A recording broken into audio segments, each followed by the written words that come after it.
Published in 1957, Pnin marks the 13th novel by Russian author Vladimir Nabokov, and is fourth composed in English. The narrative centers around the character Timofey Pavlovich Pnin, a Russian-born assistant professor in his 50s who has migrated to the United States. Pnin is believed to be a composite figure, drawing inspiration partly from Nabokov's colleague Mark Sheftel and partly from aspects of Nabokov himself.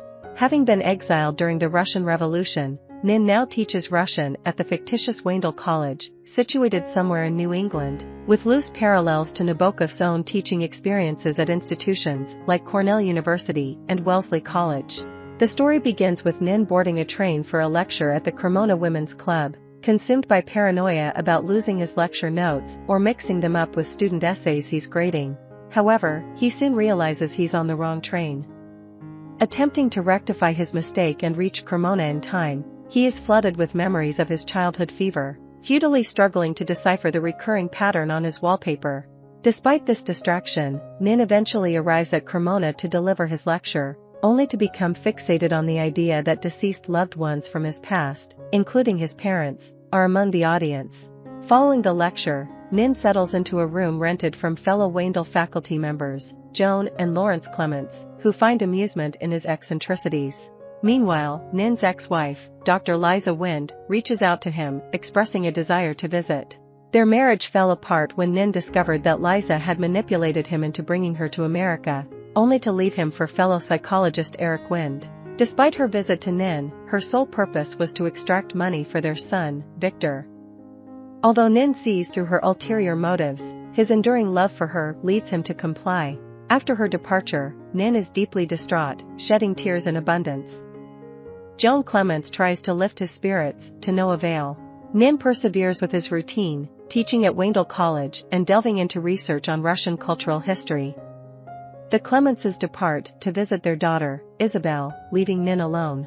The librarian, who initially recommended the Clementses accommodation, informs Pnin of Isabel's marital troubles, hinting that he may need to find new lodging. Oblivious, Pnin focuses on returning a borrowed book. In the evening, while watching a Soviet propaganda film, Pnin reminisces about his youth in Russia, prompting tears. As he drifts off to sleep, Isabel's noisy return startles him, signaling the need for him to seek alternative housing. Later, Liza's 14-year-old son, Victor, visits Pnin at Waindell, sharing his recurring dream of his father as an exiled king due to a revolution in his homeland. The young boy possesses an exceptional IQ and demonstrates remarkable talent in artistry. Through correspondence with Pnin, he grows fond of the man. In Victor's eyes, Pnin's exotic background and his escape from the Russian Revolution captivate him. Upon his arrival, Victor, who typically struggles with insomnia, falls asleep effortlessly. Meanwhile, Pnin relocates to a new house he's rented independently.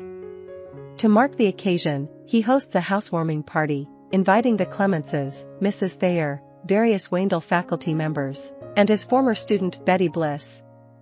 Among the attendees is Dr. Hagen, soon departing the college for a more prestigious position, leaving Pnin uncertain about his own employment. Hagen discloses the imminent appointment of a new head of the Russian department, someone Pnin adamantly refuses to work under. Troubled by this news, Pnin realizes his aspirations of homeownership are likely shattered.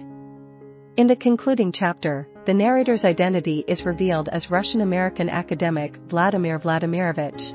Vladimir shares his memories of Pnin, recounting an affair with Liza prior to her marriage to Pnin. Having secured a position at Waindell College, Vladimir extends an offer to Pnin, which is declined due to Pnin's unwillingness to work under his former acquaintance.